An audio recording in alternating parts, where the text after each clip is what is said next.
Good evening, Fernwood. It is your schlemiel of Steel Neil, and it's time for us to wheel and deal with another episode of Mary Hartman, Mary Hartman. We're watching April 5th, 1977's episode. That's episode 262, and we spent a lot of time at the Guardian Party telethon, so let's take a look back.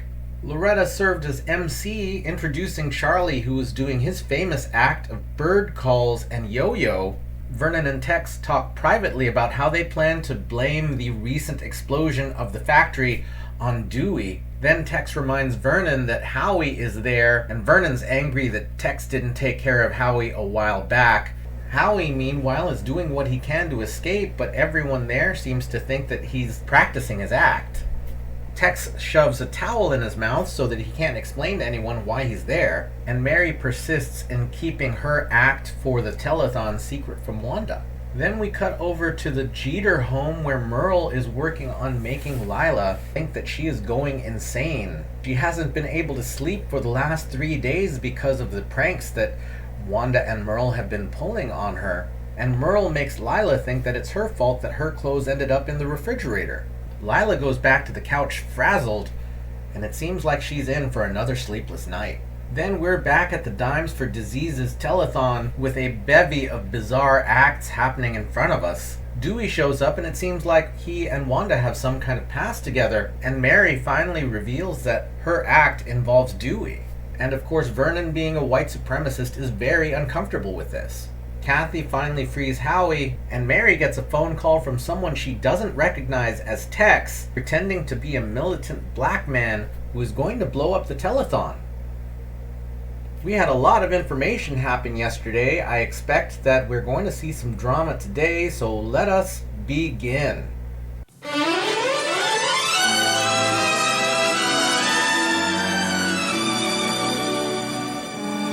Mary Hartman! Mary Hartman! Okay, Fernwood, way to go. Listen, y'all keep them dimes and dollars rolling in. You know, we here in the studio are counting on you all out there to help us reach our goal here of $25,000 so that we can get out of here before we're blown to smithereens by that bomb that we were threatened with just a very few minutes ago. Oh, I hear them phone ringing. Listen, I knew that we could count on y'all to help us.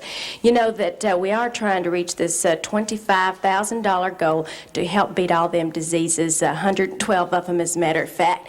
And I believe that our poster pinup man here represents at least about 15 of them. I'm very happy to be here.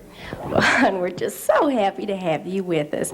Now, that's the Dimes for the Disease and Garden Party Telethon. And please just keep them phones a-ringing and help us reach our goal, because the sooner you do, the sooner we're all going to get out of here to safety.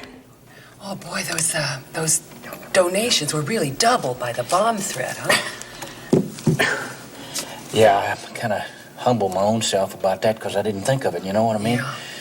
Well, I think we've gotten all we're going to get out of that bomb threat. Man, that money's just pouring in. Yes, we'll get promotions from the National for this. Well, look at them. They believe us. They trust us. They'll do anything we want. We've got these Fernwoodians in the palm of our hands. Hey, speaking of which, my palm is just itching to go into gear here. You want me to go and deliver that little pep talk? And send our mayor, Merle Jeter, to the White House. Now, I've just gotten a signal here off stage that our police chief, I'm a little tongue-tied, is going to give us some news on that bomb. Thank you, Mrs. Haggers. Thank you for doing a brave and tireless job here tonight. All right, y'all. Now, you all know that there was a threat of an explosion here tonight, similar to the one that we had over at the Fernwood auto plant just a few weeks ago. Well, don't worry. We just found out that it was just somebody playing a prank, you know. It's a false alarm. So y'all are all right. You can come up out of there now. You're okay. Everybody is going to be safe. But for how long? For how long are the people of Fernwood going to be safe? Tonight, we are truly honored by having Miss Mary Hartman, one of the brave survivors of that near disaster over at the plant with us tonight. And it just so happens that she was on the receiving end of that bomb call, you know. The caller, according to Mrs. Hartman, called all of these nice folks here a bunch of, and this is a quote. Hankies. No, that's honkies. No, excuse me, I'm sorry, Texas. It was hankies. It may have sounded like honkies, but that's just because the caller had a very thick sound to his voice. Thick how, Mrs. Hartman? Like is? No, thick like there was a lot of food in his mouth. I think there was a lot of food in his mouth, filled with food. You said that he was eating, Mrs. Hartman. That's what you told us. Can you remember what it was that he said it was? Black-eyed peas. Black-eyed peas. Uh-huh. What else? I was fried chicken and pork rinds. Fried chicken, pork rinds, and black-eyed peas. Well, now, that just may have something to do with the Afro Comb and the Marvin Gaye album that we found on the site of the previous explosion over to the plant.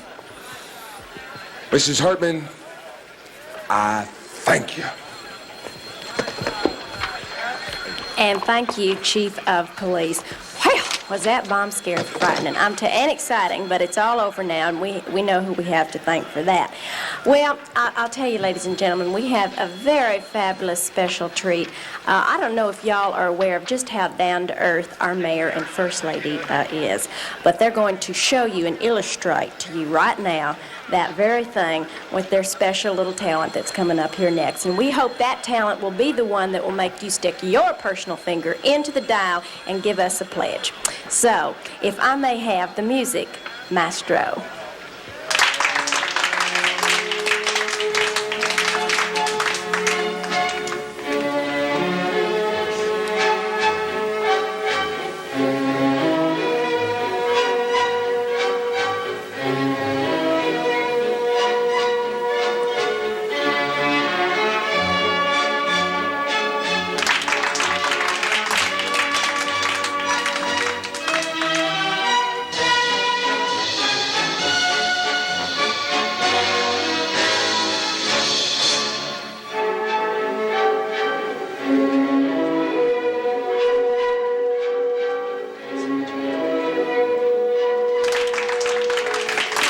Now, wait a minute. Did you let that little reporter get away, did you? He ain't gone, Vernon. He ain't gone. He could spill the beans. He could expose the whole motive behind the JJJ. Ain't no disc jockey gonna get the best of me.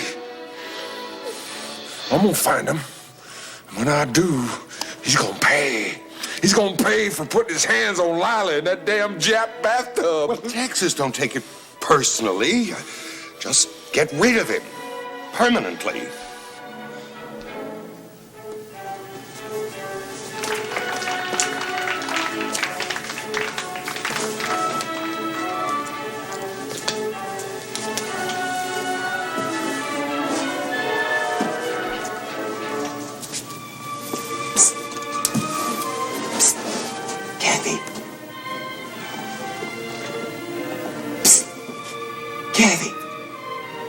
Kathy, it's me, Howie.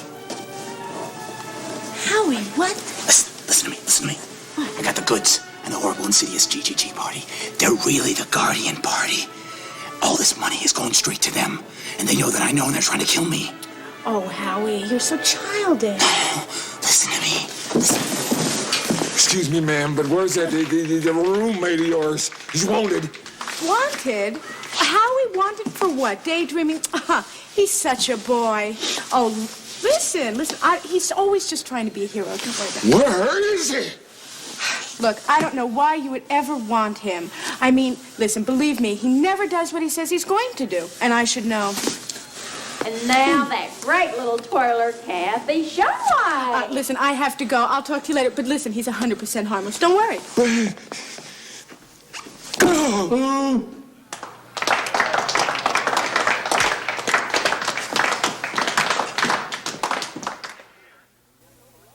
Oh, damn it, Martha. You gotta volunteer. Nobody else will trust me if you don't. Oh, George, it's not that I don't trust you. Just put your head in there. It's just that I'm all tuckered out from my tap dance. I wish you'd get Mary to do this. She's very busy, Martha. This won't hurt a bit. Oh, put my dress down. And now, the amazing Magic Shumway.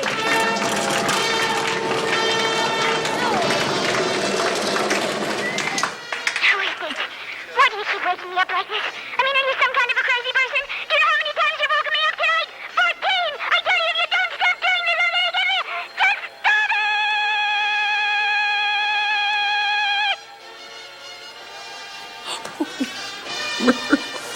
it! You are wonderful. Lila sounds positively tortured. Oh, pretty soon Fernwood Psychiatric will be getting a new maid.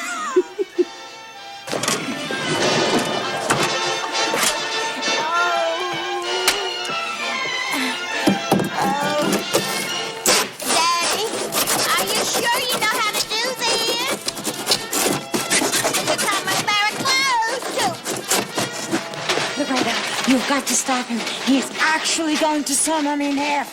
Mary, it's only Dad. Loretta, I am telling you, he only rented half the act to save the money. And I think the half that he rented is not the half that makes it a trick. Thank you very much, the amazing Magic Shumway. Hey, when you're smiling. Hey, oh, when you're smiling. Mary, you killed the whole act. Mr. Shumway. What? Oh, boy, I might have known. You call that an act? It's garbage. Mr. Shumway, please listen to me. Listen to me. I'm in danger of being rubbed out by a gang of power-mad thugs disguised as a social group. Listen, I don't know anything about social groups, but you keep sitting on trash, and you're going to end up with a social disease. Listen to me. You're all being duped by the GGG. Duped? Do I look like a dupe? Does that man over there look dupable? Listen, you can dupe people most of the time, but you can't dupe a whole city. Not Fernwood. Not my beloved Fernwood. I'm telling you, we're closing in on them. Studio guards, I ain't seen them leave yet. The whole world smiles with you. Hey, well, listen, let me tell you something. Speaking of smiling, I know that our next act here is going to make you all smile with pleasure because it just happens to be the act of my super, most wonderfulest best friend, Mary Hartman, and also because it's the best kept secret of the telethon. Thank you. Thank you. The secret act that I'm going to do is from Shakespeare, who wrote a long time ago when English was a foreign language. This is a play called Othello. Now, the evil Iago hates Othello, who's married to me, Desdemona. So, Iago fools Othello into being so jealous that he's ready to kill me unjustly. Okay? Okay. So, here goes. Oh, and it gives me great pleasure, by the way, to introduce my co-star, Dewey Johnson.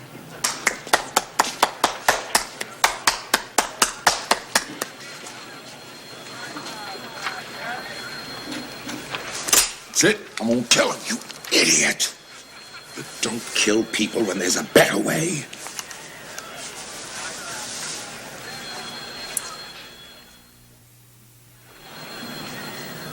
The heavens forbid, but that our loves and comforts should increase, even as our days do grow. Amen to that. Sweet powers, I cannot speak enough of this content. It stops me here. It's too much of joy. And this, the greatest discords be that ere our hearts shall make.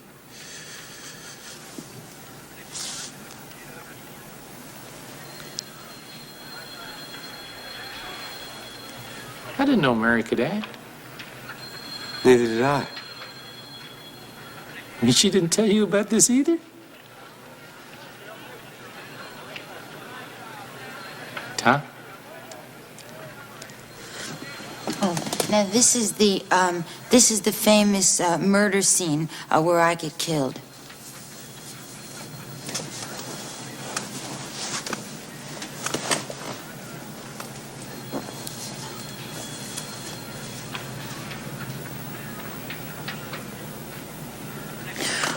I'm sleeping. Here.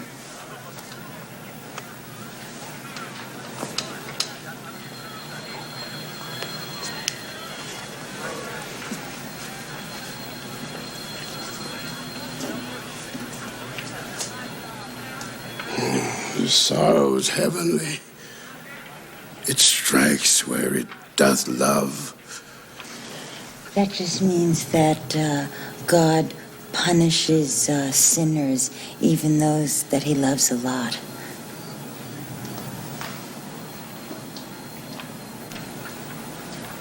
She wakes. Who's there? Othello. Aye, Desdemona. Will you come to bed, my lord?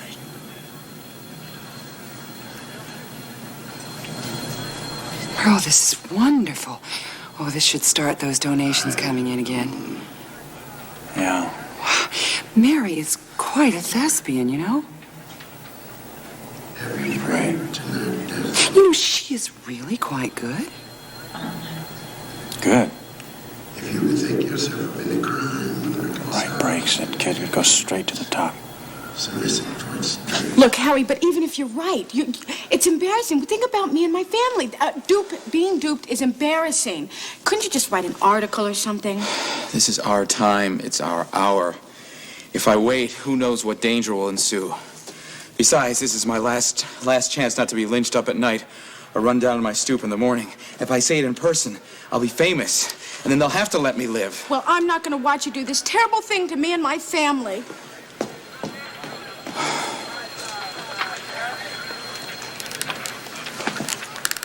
My goodness gracious. I've been looking high and low for you, boy.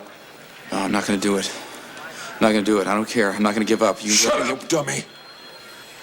Now, you got one choice, boy. Either I can redecorate your innards, or you can take this. This? This right here in the satchel. Smell of it, boy. It's green stuff. Money. All that dime for disease money, man. If you want me to be more subtle, it's a bribe. A telethon money? A bribe? Hey, no way. No way. Don't you want to be famous, fool? Don't you want to go on the network television? Tell all your tall tales? You want to die? I'm a man of morals. I'm a man of principles. You know, besides, I know all about your dirty deal in GGG, and I'm going to tell it all, too. There's a lot of money in this satchel, boy. That doesn't turn a hair in my head.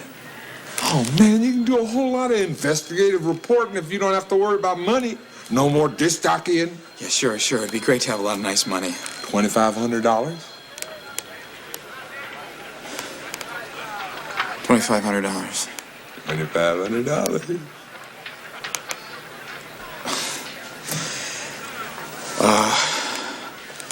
So no, I can't. $2,500. I know. Wait a minute. $2,500. So it's a bribe, right? $2,500. $2,500. But if I... All right, wait a minute. Yeah.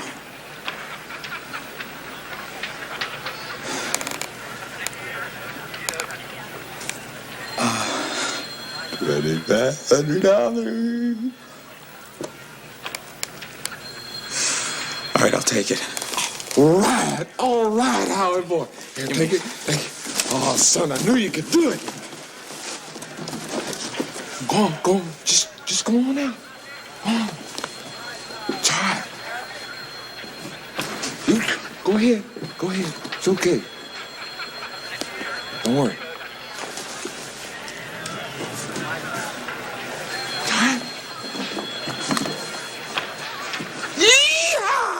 Oh, why, thank you so much, honey. I'm going to take something. That 50 cents is going to be appreciated as if it came from God's own change purse. You bet.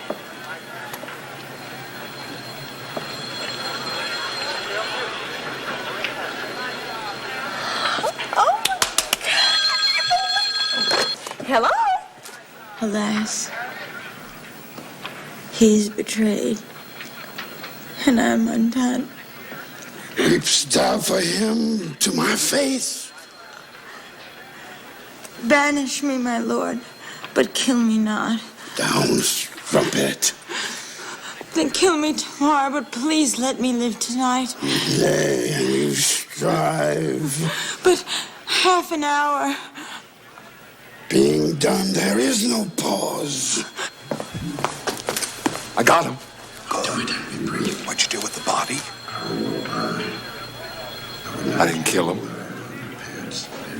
You didn't kill him. What'd you do to him? Well, no, you said get rid of him permanently. So I bribed him to leave town. You see, I gave him all that dimes for the disease money. Then we gonna blame it on you-know-who, you see, for stealing all of them poor diseased folks' money. Pretty damn smart, Anna. I'm getting just like you, Vernon. Cat! You mean when you said get rid of him permanently, you wanted me to kill him, huh? I beg of you, just let me say one prayer. It is too late.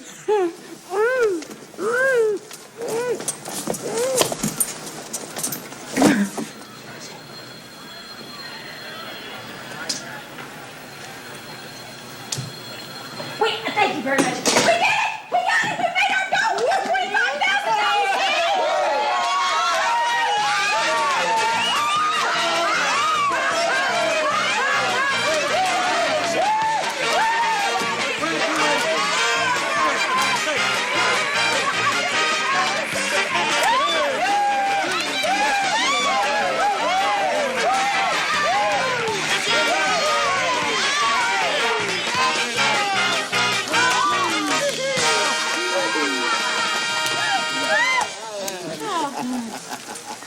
Come on, y'all, let's head for the garden party! Shakespeare! Let's head for the 112 diseases! all right. Head for Fernwood!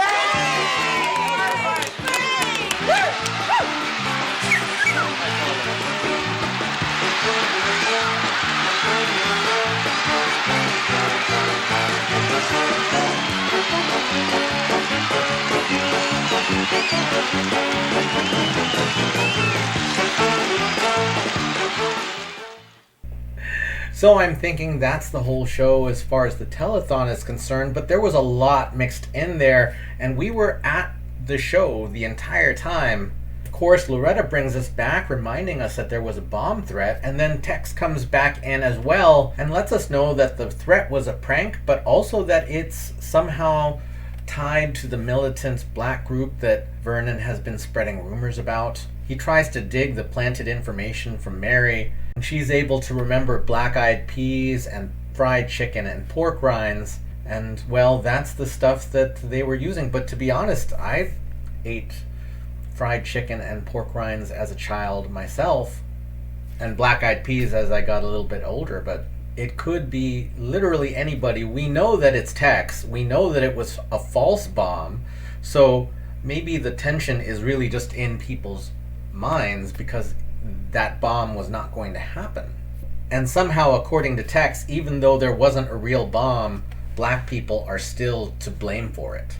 And then Merle and Wanda come out with their skate dancing. And as a person who's done a bit of dancing and a bit of skating, well, it was nice to see them try. And Vernon and Tex are all over this episode as Howie has escaped from the handcuffs that he was confined with. And it's a hunt for Tex to find Howie to take care of him permanently. We touch base with the various folks of the town.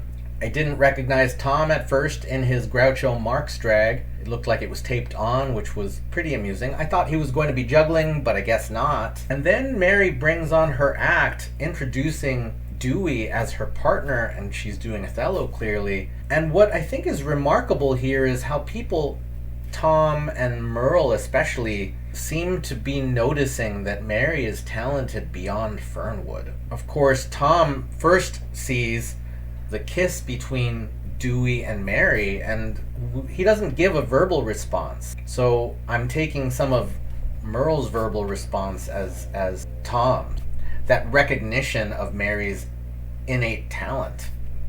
And then after Kathy leaves, saying she doesn't want her family to be embarrassed by Howie, Tex finally catches up with him with a shotgun and a bag full of money. And I was maybe disappointed in Howie for taking the money. However, given the choice between taking the money and getting shot from the insides, I get that. Also, being free to go is a good position for Howie since, he can report on it. So I will take this story as a work in progress since Howie is still free to report on the Glorious Guardians of Good even though he took this money. And then we see the end of Mary and Dewey's scene, and as Dewey puts the pillow to her face, the money in the donation thermometer rises from 20,000 to 25,000. At that same time, Vernon is trying to strangle Tex for letting Howie free. And the episode ends with the celebration that the group have finally achieved their goal, and Tex apologizing to Vernon silently because there's a reporter out there who knows a lot about them. So everyone, I expect we will be going back to more normal episodes after this, and I expect this drama to continue. Thank you so much for watching with me. Thank you for leaving your thoughts, feelings, and impressions down in the comments. Thank you for wheeling and dealing with me, and we will see you tomorrow night in Fernwood.